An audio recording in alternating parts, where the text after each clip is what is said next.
Hey, stop for a second. Imagine this. You're 67 years old. You wake up. Your back is already screaming before you even get out of bed. You look in the mirror and you still tell yourself, just 2 more years, then I'll rest. Most people don't retire at 65. They just die 2 years later. That's not a scare tactic. That's what the numbers quietly show.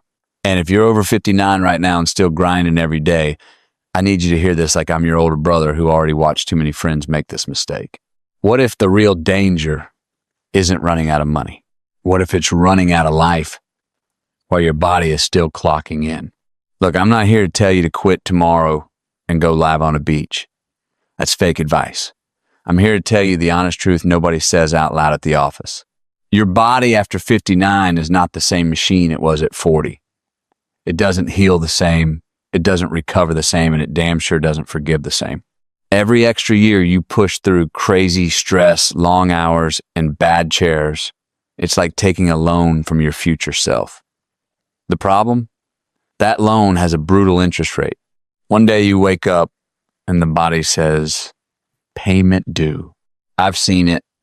The guy who was fine at 61, then at 64, his knee just gave out on a normal morning walk to the car. Doctor said, you pushed it too far for too long. Game over. No dramatic accident, just quiet years of damage finally collecting. Here's the first hard truth. Money is important, but energy is the real currency. After 59, you can always find ways to make more money. Side stuff, smarter moves, even part-time. But you cannot buy back a single morning where you wake up feeling light, strong, and excited to move. Those mornings become rarer. Every single year you ignore the signals. I talked to a man last month, 63 years old. Good job, solid pension coming. But he told me, I'm scared to stop. What if I get bored? Bored? Brother, your body is begging for rest, and you're trading it for a slightly bigger retirement number you might not live long enough to enjoy fully. Think about that. The job will always replace you. Your family won't. Companies don't cry when you leave. They post a job opening before your chair even gets cold. But your kids, your grandkids, your wife, who's been waiting for the version of you that isn't exhausted every night, they feel every single year you keep going. I know a woman who worked until 68 because we needed the health insurance. Fair point. But her daughter told me later, Mom missed every single one of my kids' big moments in those years. She was always too tired. That's the quiet cost nobody puts on the spreadsheet. And here's where it gets real. Most I can't afford to stop stories are only half true. Yes, money matters. Inflation is wild. Costs go up, but a lot of people stay because stopping feels scarier than the pain. They're scared of empty days, scared of losing the identity that says I'm the provider, I'm useful, scared of what friends will think. Fear puts on a suit and calls itself responsibility. Let me ask you something simple. When was the last time you sat down and actually calculated what enough really looks like for you? Not what society says, not what your coworker brags about, you. Because here's the surprising part. A lot of people past 59 could slow down or shift to something lighter way earlier than they think. They just never gave themselves permission to look. Your health is the silent boss, and eventually it fires everyone. You can ignore the little pains at 59, the stiff neck, the tired eyes, the extra 10 pounds that won't leave. At 67, those pains start sending official warnings. At 72, the boss just stopped showing up for work. No notice, no severance. I wish someone had told my uncle this. He worked until 71, strong man, proud man, then one heart attack, and it was done. All those vacations they planned never happened. All those when I retire stories stayed stories. He didn't lose money. He lost time. And time after 59 is the one thing that never comes back on sale. Now, I'm not saying quit cold turkey. That's stupid and dangerous for most people. What I'm saying is start thinking differently right now. Start planning like your future self is begging you to, because the people who win this game aren't the ones who work the longest. They're the ones who figured out when enough actually became enough while they still had the health to enjoy it. So what does that actually look like in real life? Let's talk straight. Most people think they're being smart by pushing until 65 or 67. They think they're winning. But the body keeps its own score, and it doesn't care about your 401k balance. After 59, your energy drops faster than you expect. It's not dramatic like in the movies. It's sneaky. One year you can work 10 hours and still play with the grandkids. Next year, the same 10 hours leaves you wiped out on the couch by 7 p.m., too tired to even talk. I heard a story from a nurse who works in retirement homes. She said the saddest patients aren't the ones who never had money. They're the ones who had plenty, but spent their last good years proving they could still keep up. They missed sunsets, missed birthdays, missed feeling alive just to keep a title. Here's the contrast nobody shows you. What looks like dedication on the outside often feels like slow regret on the inside. Your boss might smile and say, "We need you here." But when your health crashes, that same boss will find someone younger in 2 weeks. The machine keeps running. Your life doesn't. Now, let's talk money, honestly, because I know that's what's holding a lot of you back. Yes, things are expensive. Groceries, medicine, rent, everything went up. I get it. But here's the part people lie to themselves about. Most people overestimate what they need and underestimate what they can do with less. 62-year-old man I know finally stepped back last year. He cut his hours in half, took a small pay cut. You know what happened? His stress dropped like a rock. His blood pressure went down. He started walking every morning with his wife. They eat out less but laugh more. He told me, "I thought I'd feel poor. Instead, I feel rich for the first time in 20 years. He didn't become broke. He became free. The secret? He stopped treating every dollar like it was life or death. He started treating every healthy day like it actually was. And that's rule number whatever we're on now. Your job can be replaced. Your health cannot. Your relationships cannot. Think about the last family dinner you missed because you were too tired from the week. Multiply that by 10 years. That's the real price tag. I remember my friend's dad worked until 70 inches construction. Tough guy. Always said, "I'll rest when I'm dead." Well, he got his wish earlier than anyone wanted. Left behind money in the bank and a garage full of tools his kids didn't know what to do with. The grandkids only remember him as always working or always sore. That's not a legacy. That's a warning. Here comes the wait. Really? Moment. Most people past 59 aren't actually working for survival anymore. They're working for identity, for routine, for the feeling that they still matter, and society sells that feeling like it's noble. Good for you, still going strong. Meanwhile, your body is quietly paying the bill. The ones who break this cycle do one simple thing differently. They start planning the exit while they still have choices. Not dramatic quitting, smart shifting. Some move to part-time. Some start a tiny consulting thing from home. Some just downsize their life so they need less. The point isn't to stop completely. The point is to stop letting the job own all your good years. Because here's what happens when you wait too long.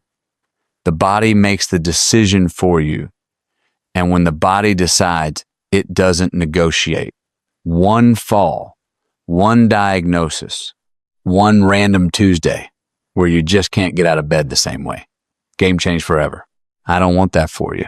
Imagine instead waking up at 63 with no alarm, making coffee slow, going for a walk without rushing, having energy to actually play with your grandkids instead of watching from the chair, taking that trip you always talked about while your knees still work and your eyes can still enjoy the view. That version is possible. But only if you start thinking about it now, not when you're already broken. The system wants you to believe you have to keep running until you drop. The smart ones realize the race was never real. It was just pressure. Pressure from bills, yes, but mostly pressure from fear. Fear of being old. Fear of not knowing who you are without the job. Fear of what people will say. Let me tell you something powerful. The people who respect you most will respect you more when they see you choosing life while you still can. The ones who judge you, they weren't going to help pay your hospital bills anyway. You've already done the hard part. You showed up for decades. You built what you built. Now it's time to protect it. Protect your last healthy chapters. So how do you actually do this without blowing up your life? You don't quit tomorrow. That's movie talk. Real life is smarter.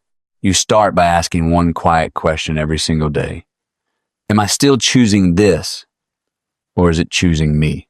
A 61-year-old woman I know did exactly that. She was a manager, good salary, nice house, but her hand started hurting so bad she couldn't open jars anymore. One night she cried in the car after work, not because she hated the job, because she realized she was watching her last good years disappear in meetings. She made a plan. Not big and scary, small and smart. First, she tracked every single expense for 2 months. Turns out they were spending money on stuff they didn't even notice. Subscriptions, eating out, keeping up with neighbors. She cut the fat. Suddenly, they needed less than they thought. Then she talked to her boss. Not, I quit, but I want to go part-time. They said no at first. She held her ground. 3 months later, they agreed. Same company, fewer hours, still some benefits. Her stress dropped. Her smile came back. She told me, I wish I did this at 58 instead of 61. That's the move. Small shifts while you still have power. Here's another real story that hits hard. My neighbor worked in sales until 68. Always said just one more big commission. Then diabetes hit. Then the eye problems. Now he sits on his porch every day watching the world go by, saying, I should have stopped sooner. His wife sits next to him quiet. They have money. But they lost the years they wanted to travel together while they could still walk without help. What people think. I'll work longer so we can enjoy more later.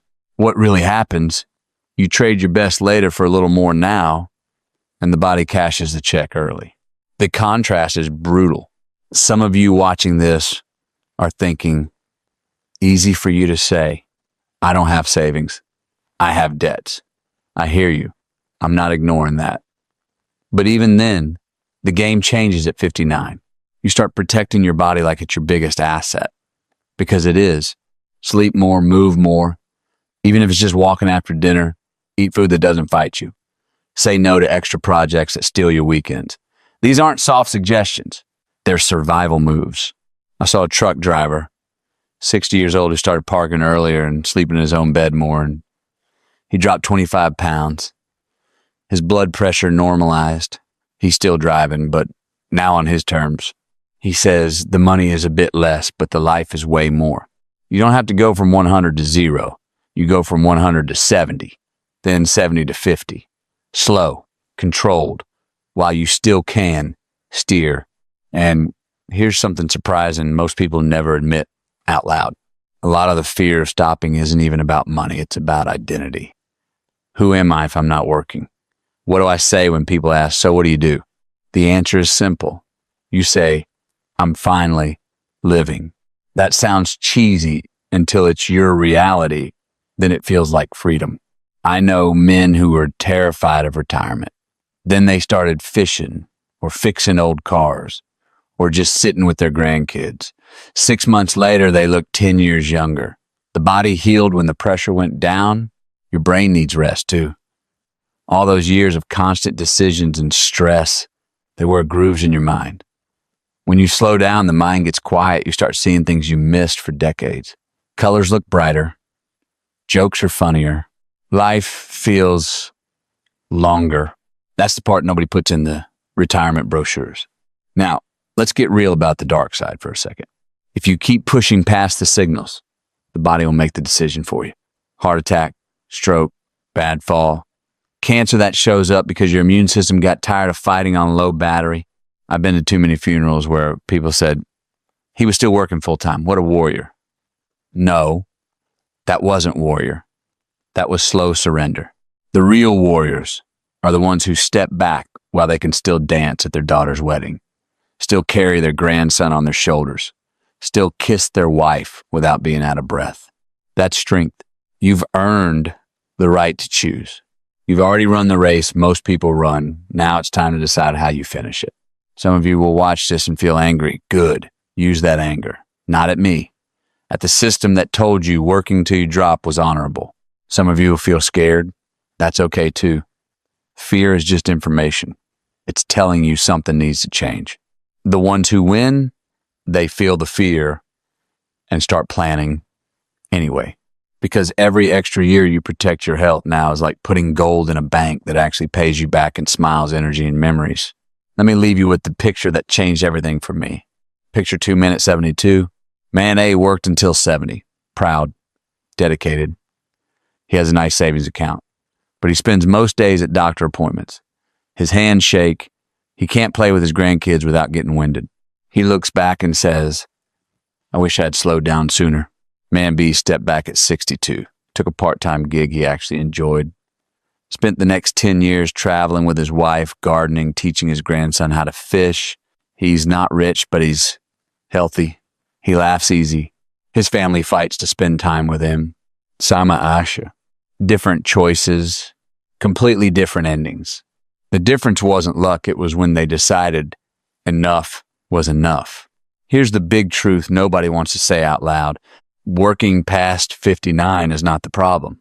Staying when your body and soul are screaming no is the problem. The system wants you running on the hamster wheel until the wheel breaks. You don't have to listen. Start today, right now. Open a notebook tonight. Write down what you actually spend in a normal month. Be honest. Then ask, what if I needed 20% less? What would I cut? What could I change? Talk to your partner. Talk to a financial person you trust. Not to scare yourself, to free yourself. Look at your body like a friend who's been loyal for 60 years. What does that friend need from you now? More rest, better food, less anger on the drive home. Do one small thing this week that protects your future self. Say no to one extra shift. Take one real walk. Go to bed 30 minutes earlier. Tiny moves, big results. Because the clock doesn't stop for anyone. Not the CEO, not the janitor, not you. And here's the hopeful part. The part that should make you excited instead of scared. The second half of life can be the best half. Not because you have more money, but because you finally have more you, more time for what matters, more energy when you choose how you spend your days, more presence with the people you love. I've seen 6, 5-year-olds start painting, 6, 7-year-olds learn guitar, 70-year-olds fall in love with their wife all over again because they're not exhausted anymore. Life doesn't end at 59. It waits for you to stop punishing yourself and finally show up for it. So if you're watching this and you're 59, 62, 65, whatever, hear me clearly. You've already won more than you think. You showed up. You provided. You survived. Now give yourself permission to live. The job will be fine without you. Your body won't be fine without care. Your family won't be fine without the real you.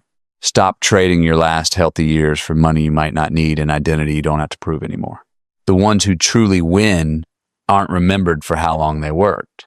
They're remembered for how fully they lived when they still could. Choose life while it's still choosing you back. If this hit you, do 2 things. Share it with someone over 55 who needs to hear it. And start your plan this week, even if it's tiny, because one day you'll look back and thank yourself for listening. You've got this. Now go protect what matters most, your time, your health, and the years you still get to enjoy. That's the honest advice.